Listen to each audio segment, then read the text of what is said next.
नवरात्रि का हर दिन एक अलग शक्ति और सिद्धि का प्रतीक होता है।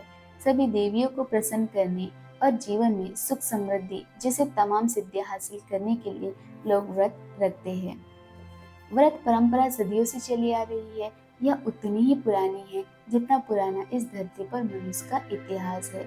जब अनाज की खोज नहीं हुई थी, तब मनुष्य भोजन की तलाश में शिकार के लिए निकलते थे। एक शिकार के लिए घंटों दिनों तक लगातार जीतोड़ मेहनत करनी पड़ती थी। एक बार शिकार करने के बाद भोजन का वक्त होता था।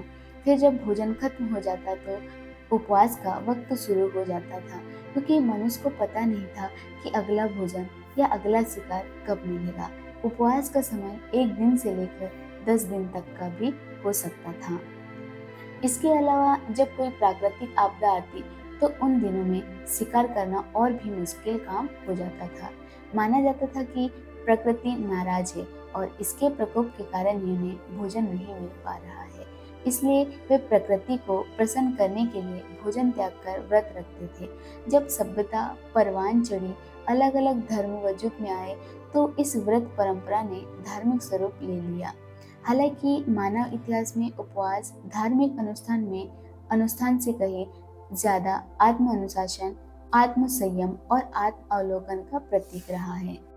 व्रत के दौरान खाने का त्याग करने या कम से कम भोजन करने से हमारे शरीर में एक खास प्रक्रिया जन्म लेती है, जिसे ऑटोफेजी कहते हैं। इसे ऐसे समझिए कि व्रत के कारण जब हमारे शरीर को भोजन से पर्याप्त ऊर्जा नहीं मिल पाती है, तो शरीर अपनी सबसे कमजोर और क्षतिग्रस्त कोशिकाओं को खाकर ऊर्जा जुटाता है। परिणाम स्वरूप शरीर में सबसे स्वस्थ कोशिकाएं शेष रह जाती है और हम पूरी तरह स्वस्थ हो जाते हैं। नवरात्रि में लोग सिर्फ भोजन को लेकर संयम नहीं बरतते, बल्कि एक साथ 3 व्रत का पालन भी करते हैं।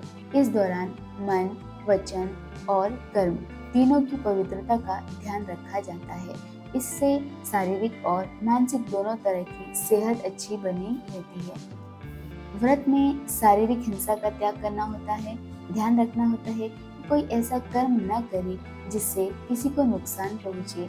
वाचिक व्रत में सिर्फ सत्य वचन ही बोलने होते हैं। इसके अलावा ऐसे वचन नहीं बोलने होते जिससे किसी को ठेस पहुंचती हो।